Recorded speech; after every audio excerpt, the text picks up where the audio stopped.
Hey everyone, welcome back to my YouTube channel hut of knowledge. Fourth chapter हमने start किया हुआ है, that is metals and non metals. उसकी हमने physical properties cover कर ली है, केमिकल प्रॉपर्टीज़ कवर कर ली है और केमिकल प्रॉपर्टीज़ 2 लेफ्ट है हमारे पास। फर्स्ट हमने कर ली थी रिएक्शन विद ऑक्सीजन, सेकेंड हमने की थी रिएक्शन विद वाटर, थर्ड हमने की थी रिएक्शन विद एसिड्स। अब हम रिएक्शन विद बेसिस के बारे में पढ़ते हैं। अब रिएक्शन विद बेसिस मतलब मेटल्स और नॉन मेटल्स बेसिस के साथ किस तरीके से रिएक्ट करेंगे। बेस हमारा क्या होता है, जैसे हमने पीछे वाली केमिकल प्रॉपर्टीज में स्टडी किया था, जब मेटल्स की रिएक्शन वाटर के साथ होएगी तो हमारा क्या बनेगा, बेस ही तो बनता था और प्लस में हाइड्रोजन गैस हमारी इवॉल्व होती थी। तो उसी बेस की बात यहाँ चल रही है, जब मेटल्स बेस के साथ रिएक्ट करेंगे, when metals react with the basis, उनसे हमें क्या मिलेगा, साल्ट, प्लस में हाइड्रोजन गैस इवॉल्व होएगी। जो साल्ट हमें यहाँ मिलता है वो साल्ट का नेचर क्या होता है, न्यूट्रल नेचर का हमारे पास साल्ट होता है। एग्जाम्पल हम लेते हैं एल्यूमिनियम। एल्यूमिनियम एक मेटल होता है जो सोडियम हाइड्रोक्साइड के साथ रिएक्ट करता है। Here sodium hydroxide is base. जब वो बेस के साथ रिएक्ट करेगा तो हमें सोडियम एल्यूमिनेट मिलेगा, जो क्या होता है, एक साल्ट होता है, प्लस में हाइड्रोजन गैस इवॉल्व होएगी। इसी तरीके से दूसरा एग्जाम्पल हमारे पास होता है जिंक मेटल। जब जिंक हमारा इसी तरीके से रिएक्ट करता है बेस के साथ तो ये भी क्या देता है, साल्ट देता है, प्लस में हाइड्रोजन गैस इवॉल्व होती है।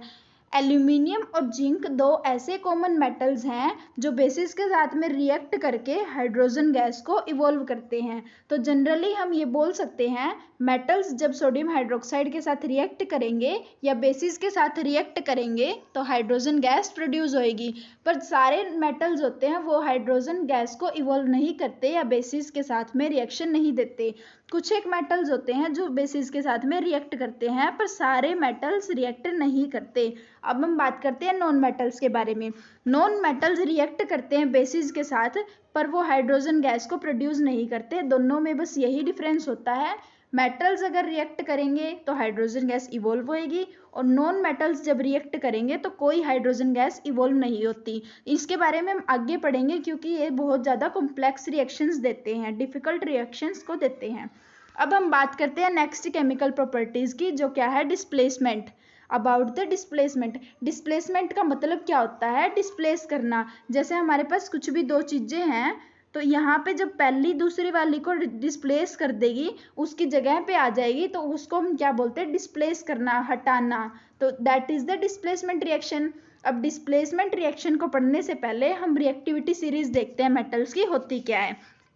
रिएक्टिविटी सीरीज ऑफ मेटल्स का मतलब क्या होता है कि ऐसी एक अरेंजमेंट होती है मेटल्स की वर्टिकल कॉलम के अंदर, मतलब जो डायरेक्टली ऐसे लिखे होंगे हमारे पास, सारे मेटल्स को हम इस तरीके से अरेंज करेंगे कि सबसे ऊपर उसका क्या होएगा रिएक्टिविटी मेटल्स के अंदर, कि कौन से वाला मेटल सबसे ज़्यादा रिएक्टिव है। ये किसके बेस पे होती है कि कोई मेटल कितना ज़्यादा रिएक्ट करता है, इजीली कितना रिएक्ट करता है, और कौन सबसे कम रिएक्ट करता है या स्लो कितना रिएक्ट करता है, उसके बेस पे हम इसको अरेंज करते हैं। तो जो मेटल्स की अरेंजमेंट होती है वर्टिकल कॉलम में इन द डिक्रीजिंग रिएक्टिविटीज़, कितना वो कम रिएक्ट करेंगे उस बेस पे, उसको हम क्या बोलते हैं, रिएक्टिविटी सीरीज ऑफ मेटल्स बोलते हैं। सबसे ऊपर हमारे रिएक्टिविटी सीरीज के अंदर क्या प्रेजेंट होता है, ऐसा मेटल होता है जो मोस्ट रिएक्टिव होता है, सबसे जल्दी और सबसे इजीली रिएक्ट कर जाता है। और जो सबसे नीचे वाला होता है, लास्ट एलिमेंट होता है हमारे पास, वो एक ऐसा मेटल होता है जो लीस्ट रिएक्टिव होता है, मतलब बहुत कम रिएक्ट करता है। आपके एक एग्जांपल के तौर पे यहाँ पे रिएक्टिविटी सीरीज गिवन भी है। जैसे इस रिएक्टिविटी सीरीज के अंदर जो पोटाशियम मेटल है हमारा, ये सबसे ज़्यादा रिएक्टिव मेटल है। मतलब सोडियम, कैल्शियम, मैग्नीशियम, एल्यूमिनियम, इन सब मेटल्स से ये सबसे जल्दी रिएक्ट करेगा और सबसे ज़्यादा रिएक्शंस को प्रोवाइड करेगा। और जो हमारा गोल्ड है वो सबसे लीस्ट रिएक्टिव मेटल है, ये इजीली रिएक्ट नहीं करता और बहुत कम रिएक्शंस देता है, जो रिएक्ट बहुत कम करता है। Please note that the potassium is the most reactive metal, so it has been placed at the top of the reactivity series. अब जो हमारा पोटाशियम है ये सबसे ज़्यादा रिएक्टिव मेटल है, इसी वजह से तो ये सबसे टॉप पे रखा गया है। और जो गोल्ड है वो सबसे कम रिएक्टिव मेटल है, इसीलिए गोल्ड को हमने सबसे लास्ट में पुट कर रखा है।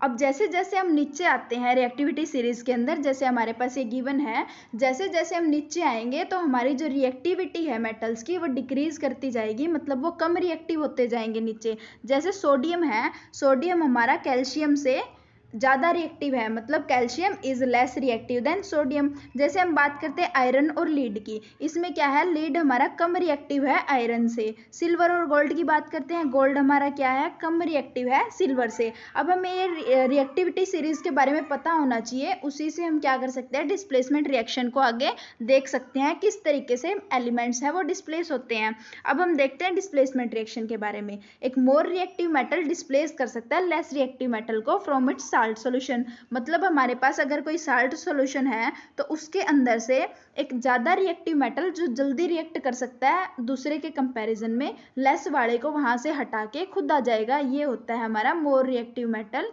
displaces a less reactive metal. This means that when a more reactive metal placed in the salt solution of less reactive metal, तो more reactive metal क्या कर देगा, displace कर देगा less reactive metal को salt solution से। जो more reactive metal है वो salt का एक part बन जाएगा। जैसे इसके अंदर हम एग्जाम्पल लेते हैं कॉपर सल्फेट सॉल्यूशन और आयरन। हमारे पास दो चीजें हैं, कॉपर सल्फेट सॉल्यूशन है हमारा, ये क्या है, एक साल्ट है। जब हम इस साल्ट के अंदर आयरन मेटल डाल देते हैं, आयरन मेटल की कुछ नेल्स डाल देते हैं, जैसे आयरन नेल्स ले लेते हैं, उनको अगर हम पुट करते हैं तो यहाँ क्या होएगा, कॉपर और आयरन के बीच में देखो यहाँ पे ऊपर कॉपर यहाँ है, आयरन यहाँ पे है, तो इन दोनों में से ज़्यादा रिएक्टिव कौन सा है, आयरन, Fe हमारा ज़्यादा रिएक्टिव मेटल है। इसका मतलब इसको जहाँ भी कॉपर दिखेगा वहाँ से ये इसको साल्ट सॉल्यूशन में से डिस्प्लेस कर देगा, हटा देगा और खुद आ जाएगा। तो इसी तरीके से कॉपर सल्फेट सॉल्यूशन के अंदर से जब आयरन आएगा तो आयरन यहाँ से कॉपर को हटा के खुद बैठ जाएगा और आयरन सल्फेट फॉर्म कर लेगा, कॉपर को बाहर निकाल देगा। इसी को तो डिस्प्लेसमेंट रिएक्शन बोलते हैं। मतलब रिएक्शन आयरन मेटल की कॉपर सल्फेट के सॉल्यूशन के साथ क्या है कि जब कोई भी मोर रिएक्टिव मेटल आएगा वो क्या डिस्प्लेस कर देगा लेस रिएक्टिव मेटल को। इस कॉपर सल्फेट सॉल्यूशन और आयरन की रिएक्शन किस तरीके से होती है, जब हम आयरन मेटल को कॉपर सल्फेट सॉल्यूशन के अंदर कुछ टाइम के लिए डाल देते हैं तो जो कॉपर सल्फेट का ब्लू कलर पहले था वो धीरे धीरे फेड होना शुरू हो जाता है, मतलब गायब होना शुरू हो जाता है ब्लू कलर, और रेड ब्राउन कलर की कोटिंग होने लग जाती है कॉपर मेटल के ऊपर आयरन स्ट्रिप्स की वजह से। This reaction can be written as copper sulphate solution. ये हम रिएक्शन कैसे लिखेंगे, CuSO4 की जब आयरन के साथ रिएक्शन होएगी तो FeSO4 प्लस में कॉपर बनाएगा। इस केस के अंदर क्या होता है, जो सॉल्यूशन पहले हमारा ब्लू कलर का था वो धीरे धीरे ग्रीन कलर में कन्वर्ट होना शुरू हो जाता है, क्योंकि जो आयरन मेटल होता है वो कॉपर को डिस्प्लेस कर जाता है, मतलब उसको हटा के खुद आ जाता है। तो इस रिएक्शन के अंदर हमारा आयरन डिस्प्लेसमेंट दे देता है कॉपर को। जो प्रोडक्ट होता है डिस्प्लेसमेंट रिएक्शन का वो आयरन सल्फेट सॉल्यूशन होता है और साथ में कॉपर होता है। जो हमारा सॉल्यूशन होएगा वो किस कलर का आ जाएगा, FeSO4 का, और कॉपर अलग से निकलना लग जाएगा जो रेड ब्राउन कलर का होता है। आयरन मेटल डिस्प्लेस कर देता है यहाँ से कॉपर को कॉपर सॉल्यूशन से। ये जो डिस्प्लेसमेंट रिएक्शन होती है वो किस वजह से होती है, आयरन मोर रिएक्टिव है कॉपर से। यही तो हमारी रिएक्शन थी डिस्प्लेसमेंट रिएक्शन। उसके बाद हम डिस्कस करते हैं इस केस में कि कॉपर स्ट्रिप्स और आयरन सल्फेट सॉल्यूशन का हो अगर एग्जांपल हमारे पास, जैसे हमने पहले एग्जांपल लिया था कॉपर सल्फेट सॉल्यूशन के साथ आयरन की रिएक्शन हुई थी तो डिस्प्लेसमेंट होगी थी। अब हम क्या लेते हैं, आयरन सल्फेट सॉल्यूशन लेते हैं और कॉपर की इसके अंदर रिएक्शन करवाते हैं, मतलब कॉपर को उसके अंदर ऐड करते हैं। तो अब हमारा जो आयरन प्रेजेंट था वो ऊपर था Fe की फॉर्म में, और जो कॉपर था, हमारी रिएक्टिविटी सीरीज को याद करो, ऊपर आयरन प्रेजेंट था और नीचे कॉपर प्रेजेंट था। तो कॉपर क्या है, लेस रिएक्टिव है, इसके पास इतनी कैपेसिटी नहीं है कि वो आयरन को डिस्प्लेस कर दे, तो इस वजह से आयरन सल्फेट और कॉपर की कोई रिएक्शन नहीं होती, कोई भी डिस्प्लेसमेंट रिएक्शन वो शो नहीं करता, मतलब कॉपर इसको डिस्प्लेस नहीं कर सकता। ओके तो क्योंकि ये लेस रिएक्टिव मेटल होता है। अब हम रिएक्शन करवाते हैं कॉपर सल्फेट की जिंक के साथ। जैसे आपने ऊपर आयरन की और कॉपर सल्फेट सॉल्यूशन की रिएक्शन की थी, इसी तरीके से कॉपर सल्फेट और जिंक की हमारे पास रिएक्शन होती है। जब हम रिएक्शन करवाते हैं जिंक मेटल की कॉपर सल्फेट सॉल्यूशन के साथ तो यहाँ क्या होता है, ब्लू सॉल्यूशन कलरलेस सॉल्यूशन के अंदर कन्वर्ट हो जाता है। उसकी रिएक्शन क्या होती है, जब कॉपर सल्फेट को हम जिंक के साथ ऐड करवाएंगे तो यहाँ से जिंक हमारा ऊपर प्रेजेंट होता है रिएक्टिविटी सीरीज में, कॉपर नीचे प्रेजेंट होता है। It means zinc is the most reactive metal. Zinc हमारा यहाँ पे मोस्ट रिएक्टिव होता है और कॉपर कम रिएक्टिव होता है। तो जिंक क्या कर देगा, कॉपर को हटा के खुद बैठ जाएगा यहाँ पे और जिंक सल्फेट सोल्यूशन बना लेगा, प्लस में कॉपर को अलग से बाहर निकाल देगा। और यहाँ पे जो कॉपर सल्फेट था उसका ब्लू सॉल्यूशन पहले ही प्रेजेंट था, उसके बाद हमने जैसे ही उसके अंदर जिंक डाला, सिल्वरी वाइट कलर का जिंक होता है, उसी तरीके से धीरे धीरे कलरलेस सॉल्यूशन होना स्टार्ट हो जाएगा, मतलब जिंक सल्फेट बनना शुरू हो जाएगा और कॉपर अलग से निकलना शुरू हो जाएगा जो रेड ब्राउन कलर का होता है, क्योंकि जिंक मेटल डिस्प्लेस कर देता है कॉपर मेटल को फ्रॉम कॉपर सल्फेट सॉल्यूशन। और क्यों करता है, क्योंकि जिंक मेटल हमारा मोस्ट रिएक्टिव मेटल होता है। अब इसी रिएक्शन को हम उल्टा लेते हैं।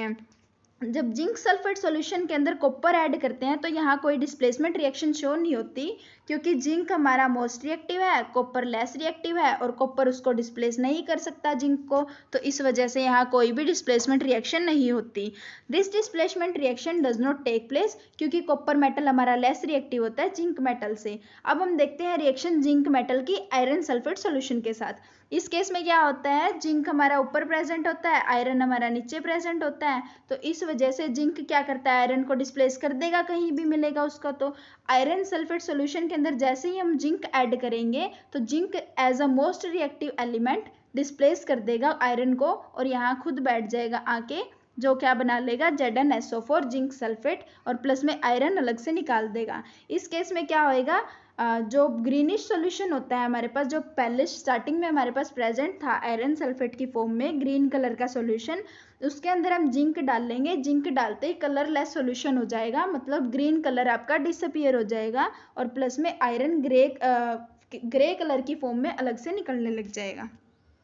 ये भी डिस्प्लेसमेंट रिएक्शन किस वजह से होती है, क्योंकि जिंक हमारा ज़्यादा रिएक्टिव मेटल होता है और आयरन हमारा कम रिएक्टिव मेटल होता है। अगर इस रिएक्शन को हम उल्टा कर दें, मतलब जिंक सल्फेट सॉल्यूशन के अंदर आयरन को ऐड कर दे, तो यहाँ पे कोई डिस्प्लेसमेंट रिएक्शन शो नहीं होगी, क्योंकि आयरन के पास इतनी कैपेसिटी नहीं होती कि वो जिंक सल्फेट सॉल्यूशन में से जिंक को बाहर निकाल सके।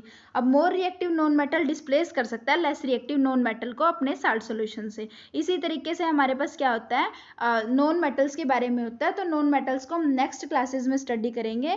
और एक और पॉइंट नोट करो कि जो मैग्नीशियम मेटल होता है वो ज़्यादा रिएक्टिव होता है जिंक, आयरन और कॉपर से, तो मैग्नीशियम मेटल इन तीनों को ही डिस्प्लेस कर सकता है, जिंक को भी, आयरन को भी और कॉपर को भी। अब हम इनकी केमिकल प्रॉपर्टीज, जैसे हमने पीछे फिजिकल प्रॉपर्टीज का कंपैरिजन किया था लास्ट में, इसी तरीके से अब हम केमिकल प्रॉपर्टीज का कंपैरिजन करते हैं कि दोनों में किस तरीके से कंपैरिजन होता है। जब मेटल्स की रिएक्शन ऑक्सीजन के साथ होती है तो वो बेसिक ऑक्साइड्स बनाते हैं, लेकिन नॉन मेटल्स हमारे एसिडिक ऑक्साइड्स बनाते हैं। जब मेटल्स की रिएक्शन वाटर के साथ होती है तो वो हाइड्रोजन गैस प्रोड्यूस करते हैं, सिर्फ कॉपर, सिल्वर और गोल्ड को छोड़ के, क्योंकि ये स्टीम के साथ और वाटर के साथ रिएक्शन नहीं देते। और इसी तरीके से नॉन मेटल्स हैं वो वाटर के साथ कोई भी रिएक्शन नहीं देते। थर्ड पॉइंट हमारे पास क्या आएगा, जब मेटल डाइल्यूट एसिड्स के साथ रिएक्ट करेगा तो क्या देगा, हमें हाइड्रोजन गैस देगा, और नॉन मेटल्स होते हैं वो डाइल्यूट एसिड्स के साथ रिएक्शन नहीं देते। एक हमारे पास एक सैम्पल प्रॉब्लम भी है यहाँ, an element react with oxygen to form an oxide. इसने एक एग्जांपल दिया है कि कोई भी एक एलिमेंट हमारे पास, सपोज हम उस एलिमेंट को नहीं जानते वो एलिमेंट क्या है, जब वो उसकी ऑक्सीजन के साथ रिएक्शन होती है तो वो ऑक्साइड बनाता है। जब एक्वस सॉल्यूशन लेते हैं हम उस ऑक्साइड का तो वो क्या करता है, रेड लिटमस को ब्लू में कन्वर्ट कर देता है। तो इसने पूछा है कि वो मेटल है या नॉन मेटल है, और इसका आप रीज़न भी बताओ। जब हमें पता है कि जो बेसिक सब्सटेंस होते हैं वो क्या करते हैं, रेड लिटमस पेपर को ब्लू में कन्वर्ट कर देते हैं, रेड टू ब्लू। ये कौन करता है, जब बेसिक नेचर का हमारे पास कोई भी सब्सटेंस होता है वही चेंज करता है ना, तो इट मीन्स हमारे पास जो एलिमेंट है उसका ऑक्साइड कैसा है, बेसिक नेचर का है। अब बेसिक ऑक्साइड्स किन का फॉर्मेशन होती है, मेटल्स की। जब मेटल्स हमारे ऑक्सीजन के साथ रिएक्ट करते हैं तो वो क्या बनाते हैं, बेसिक ऑक्साइड्स बनाते हैं। तो इस वजह से यहाँ पे जो ऑक्साइड बना है वो हमारा बेसिक बना है। बेसिक क्यों बना है, क्योंकि रेड लिटमस को ब्लू पेपर में कन्वर्ट कर रहा है। और जो ये हमारा बेसिक ऑक्साइड्स होते हैं ये मेटल से ही हमें मिलते हैं। इसी तरीके से अब हमारे पास सैम्पल प्रॉब्लम 2 है, why iron is not deposited over a copper plate. अगर हमारे पास कॉपर की प्लेट है प्लस में आयरन सल्फेट का सॉल्यूशन है, तो इसने बोला है कि आयरन हमारा वो डिपॉजिट क्यों नहीं होता कॉपर की प्लेट के ऊपर, जब कॉपर प्लेट को हम आयरन सल्फेट सॉल्यूशन के अंदर डिप करते हैं। मतलब FeSO4 की जब कॉपर के साथ हम रिएक्शन करवाते हैं तो वो रिएक्शन होती क्यों नहीं है, क्यों नहीं होती है, ये अभी हम पढ़ के आए हैं। क्योंकि आयरन क्या होता है, हमारा मोस्ट रिएक्टिव एलिमेंट होता है, कॉपर हमारा क्या होता है, लेस रिएक्टिव एलिमेंट होता है। ये इसको यहाँ से डिस्प्लेस नहीं कर पाता, मतलब यहाँ कोई रिएक्शन नहीं होएगी, और यहाँ रिएक्शन नहीं होएगी तो कॉपर किस वजह, आयरन इसके ऊपर क्यों नहीं डिपॉजिट होएगा, क्योंकि ये हमारे पास सल्फेट के साथ में अटैच होया हुआ है, यहाँ पे इसको पकड़ के बैठा है, खाली है नहीं, तो इस वजह से ये जाके कॉपर पे डिपॉजिट नहीं हो सकता। सैम्पल प्रॉब्लम थर्ड है, कंसीडर करते हैं हम कुछ डिस्प्लेसमेंट रिएक्शन, जैसे कॉपर सल्फेट है प्लस में आयरन, और ये में क्या देगा, आयरन सल्फेट देगा प्लस में कॉपर देगा। इसी तरीके से सेकंड है, आयरन सल्फेट के साथ जब हम जिंक की रिएक्शन करवाएंगे तो ये जिंक सल्फेट देगा प्लस में आयरन देगा। इन दोनों के बेसिस, डिस्प्लेसमेंट रिएक्शन के बेसिस पे हमें ये बताना है मोस्ट रिएक्टिव मेटल कौन सा है और लीस्ट रिएक्टिव मेटल कौन सा है, कॉपर, आयरन और जिंक, इन तीनों में से। इसके अंदर हमें क्या देखना है, मोस्ट रिएक्टिव और लेस रिएक्टिव मेटल कौन सा है। देखो फर्स्ट रिएक्शन के अंदर क्या हो रहा है, आयरन इसको हटा रहा है, कॉपर को हटा रहा है, तो इसका मतलब क्या है, हमारा आयरन ज़्यादा रिएक्टिव मेटल है किससे, कॉपर से। अब दूसरी रिएक्शन को देखो, दूसरी रिएक्शन में क्या हो रहा है, जिंक हटा रहा है आयरन को, तो इसका मतलब यहाँ क्या हो रहा है, जिंक ज़्यादा रिएक्टिव मेटल है हमारा आयरन से।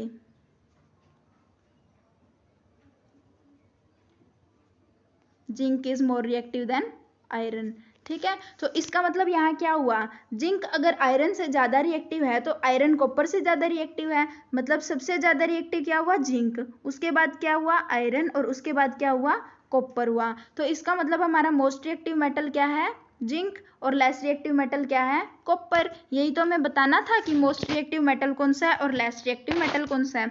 सैम्पल प्रॉब्लम फोर्थ में क्या बोलते हैं, सोलोनी ने एक पीस लिया है बर्निंग चारकोल का और कलेक्ट किया है उसको, उसकी जो गैस इवॉल्व हो रही थी उसको कलेक्ट किया है टेस्ट ट्यूब में। उसे कैसे पता लगेगा गैस का नेचर कैसा है, और वर्ड इक्वेशन बताओ इसकी इस प्रोसेस में कौन सी हो रही है। हमें पता है चारकोल क्या होता है, कार्बन की फॉर्म होती है, और कार्बन हमारा क्या होता है, नॉन मेटल होता है। तो जब हम कार्बन को बर्न करते हैं एयर के अंदर तो वो क्या बनाता है, कार्बन नॉन मेटल है। नॉन मेटल जब रिएक्शन देगा ऑक्सीजन के साथ, पीछे पड़ा था, तो वो क्या बनाएगा, एसिडिक ऑक्साइड। एसिडिक ऑक्साइड बनाएगा जो क्या होगी, एक गैस होगी कार्बन डाइऑक्साइड की फॉर्म में जो रिलीज होएगी। अब इसका नेचर पता करने के लिए क्या करेंगे, कार्बन डाइऑक्साइड गैस को वाटर के अंदर डिसॉल्व करेंगे, और जो हमारे पास सॉल्यूशन बनेगा उस सॉल्यूशन को हम लिटमस पेपर के साथ में चेक करेंगे। अगर लिटमस पेपर हमारा ब्लू से रेड में कन्वर्ट होता है तो इसका मतलब उसका कैसा नेचर है, एसिडिक नेचर। जब वो ब्लू से रेड में कन्वर्ट होएगा तो इसका मतलब वो क्या है, एसिडिक नेचर का है। तो हमने इसी तरीके से इसको क्या करना है, चेक करना है। तो जब वो ब्लू लिटमस को रेड में कन्वर्ट कर देगा तो इसका मतलब हमारी जो कार्बन डाइऑक्साइड गैस है वो एसिडिक है नेचर में। इसकी हम रिएक्शन किस तरीके से देखेंगे, जब कार्बन की रिएक्शन ऑक्सीजन के साथ होएगी तो वो क्या बनाएगा, कार्बन डाइऑक्साइड बनाएगा, और कार्बन डाइऑक्साइड हमारा क्या होता है, एसिडिक होता है नेचर में। फिर जब इसको चेक करने के लिए हम क्या करते हैं, कार्बन डाइऑक्साइड को वाटर के साथ रिएक्ट करवाते हैं जो एक एसिड बनाएगा कार्बोनिक एसिड नाम से, और ये क्या करेगा, ब्लू लिटमस पेपर को रेड में कन्वर्ट कर देगा। इसका मतलब ये क्या है, एसिडिक इन नेचर है। अब हम यूजेस ऑफ मेटल्स और नॉन मेटल्स देखते हैं कि हमारी डेली लाइफ में, एवरीडे लाइफ में किस तरीके से मेटल्स और नॉन मेटल्स यूज होते हैं। हमारे जो मेटल्स होते हैं वो डेली लाइफ में, एवरीडे लाइफ में बहुत ज़्यादा चीज़ें बनाने में या बहुत ज़्यादा पर्पसेज में यूज़ होते हैं। कुछ इंपॉर्टेंट यूजेस देखते हैं, जैसे आयरन, कॉपर और एल्यूमिनियम। ये तीनों मेटल्स यूटेंसिल्स बनाने में यूज़ किए जाते हैं, वाटर बॉयलर्स के लिए यूज़ किए जाते हैं, बड़ी बड़ी फैक्ट्रीज में जहाँ पे वाटर को बॉयल करने की ज़रूरत पड़ती है वहाँ पे यूज़ होते हैं। नंबर 2 पे हमारे पास कॉपर मेटल है। कॉपर मेटल की आप सबने सुना भी और मैंने पहले भी बताया था, इलेक्ट्रिक वायर्स के लिए यूज़ किया जाता है, हाउस होल्ड वायरिंग में या इलेक्ट्रिक मोटर्स में, या फिर डायनेमोज के आर्मेचर्स के अंदर, या बहुत ज़्यादा इलेक्ट्रिकल एप्लियंसेस के अंदर। मतलब ऑलमोस्ट कॉपर का यूज़ इलेक्ट्रिकल एप्लियंसेस के अंदर होता है। Aluminium metal is used for making electric cables, और साथ में ये इलेक्ट्रिक केबल्स या फिर ओवरहेड इलेक्ट्रिक ट्रांसमिशन लाइंस के लिए यूज़ किया जाता है। मतलब copper metal is used for electric appliances. उसके बाद थर्ड वन हमारे पास क्या है, एल्यूमिनियम फॉयल। एल्यूमिनियम फॉयल सबसे पहले तो आपने मेडिसिन सबने देखी है, जो मेडिसिन की हमारे पास पैकेजिंग होती है वो एल्यूमिनियम फॉयल की ही बनी हुई होती है। चॉकलेट्स के रैपर भी देखे होंगे आपने, कुछ फूड आइटम्स आते हैं जो एल्यूमिनियम फॉयल से कवर हुए आते हैं, या फिर हम जैसे टिफिन पैक करते हैं मम्मा, तो वहाँ भी क्या होता है एल्यूमिनियम फॉयल को के साथ ही तो पैक किया जाता है। तो एल्यूमिनियम फॉयल हमारी कहाँ यूज़ होती है, मेडिसिन की पैकेजिंग में, चॉकलेट्स में या फूड आइटम्स में। एल्यूमिनियम मेटल को एरोप्लेन बनाने में भी यूज़ किया जाता है। आयरन मेटल बहुत जगह यूज़ होता है। आयरन मेटल जैसे नेल्स हैं, स्क्रूज हैं, नट बोल्ट हैं, पाइप है, railing, gas cylinders, stoves, water tanks, office furnitures, industrial tools, machines, buildings, बहुत सारी जगह पे हमारा आयरन मेटल यूज़ किया जाता है। Now zinc metal galvanising iron के लिए यूज़ किया जाता है। गैल्वेनाइजिंग एक प्रोसेस होती है जिससे हम आयरन को प्रोटेक्ट करते हैं रस्टिंग से। मतलब अगर हमारे पास आयरन का कुछ मटेरियल है तो उसके बाहर से हम जिंक मेटल की लेयरिंग कर देते हैं, जिससे हमारा आयरन रस्ट नहीं पकड़ता या फिर उसके ऊपर से कोई भी कोरोजन नहीं होता। सिल्वर और गोल्ड मेटल्स यूज होते हैं ज्वेलरी में। मरकरी मेटल यूज होता है थर्मामीटर्स के अंदर। हमारी बॉडी के अंदर जो आयरन प्रेजेंट होता है वो आरबीसीज के अंदर भी प्रेजेंट होता है, जिनको हम क्या बोलते हैं, हीमोग्लोबिन। एक आयरन हमारी बॉडी के अंदर भी यूज होता है, वो क्या होता है, रेड ब्लड सेल्स के अंदर प्रेजेंट होता है। अगर हमारी बॉडी के अंदर आयरन की कमी हो जाती है तो हमारे ब्लड में हीमोग्लोबिन की भी कमी हो जाती है, और हीमोग्लोबिन की कमी के कारण ऑक्सीजन की शॉर्टेज होएगी, जिससे हमें टायर्डनेस या वीकनेस फील रहती है। यूजेस होते हैं नॉन मेटल्स के, जितने भी लिविंग थिंग्स होती है हमारे अराउंड अस, जैसे कि प्लांट्स हैं, एनिमल्स हैं, ह्यूमन बींग्स हैं, ये ऑलमोस्ट सारे नॉन मेटल से ही बने हुए होते हैं। That is carbon, hydrogen, oxygen, nitrogen, sulphur, phosphorus, इन्हीं चीज़ों से तो बने होते हैं, और ये सारे क्या होते हैं, नॉन मेटल्स। नॉन मेटल्स हमारे एवरीडे लाइफ में बहुत ज़्यादा पर्पसेस के लिए यूज़ किए जाते हैं। है ऑक्सीजन। ऑक्सीजन एक ऐसा नॉन मेटल है जो एनिमल्स और प्लांट्स की लाइफ में एसेंशियल रोल प्ले करता है। मतलब ऑक्सीजन बहुत ज़रूरी होता है ब्रीथिंग प्रोसेस के लिए, और ऑक्सीजन को साथ में बर्निंग प्रोसेस में भी यूज़ किया जाता है। Next one is nitrogen. Nitrogen एक ऐसा नॉन मेटल है जो फर्टिलाइजर्स बनाने में यूज़ होता है। Third one is chlorine. Chlorine हमारा वाटर प्योरिफिकेशन के लिए यूज़ होता है। फोर्थ होता है आयोडीन। आयोडीन हमारा एक ऐसा सोल्यूशन देता है, पर्पल कलर्ड का सोल्यूशन, जिसको हम क्या बोलते हैं, टिंक्चर आयोडीन बोलते हैं, और ये अप्लाई होता है कट्स और वाउंड्स के ऊपर। जहाँ पे कट्स वगैरह लग जाते हैं वहाँ यूज़ किया जाता है आयोडीन को, मतलब एक एंटीसेप्टिक की फॉर्म में आयोडीन यूज़ होता है। नेक्स्ट वन इज सल्फर और फॉस्फोरस। सल्फर और फॉस्फोरस ऐसे नॉन मेटल्स हैं जो फायरवर्क्स और क्रैकर्स हैं, जैसे बम पटाखे वगैरह आते हैं, इनमें यूज़ होते हैं। सल्फर एक ऐसा नॉन मेटल है, इसको रबर की वल्कनाइजेशन के लिए भी यूज़ किया जाता है। मतलब एक ये ऐसी प्रोसेस होती है जिससे रबर को हार्ड किया जाता है। कार्बन एक ऐसा नॉन मेटल होता है जिसको फ्यूल की फॉर्म में यूज़ किया जाता है, और फ्यूल की फॉर्म में जो कार्बन आता है हमारा, वो चारकोल होता है, कोक होता है और कोल होता है। इस तरीके से नॉन मेटल्स को यूज़ किया जाता है। अगर आपको मेरे पूरे लेक्चर में कोई भी डाउट लगता है तो प्लीज़ आप कमेंट सेक्शन में मुझसे पूछ सकते हो। Thank you.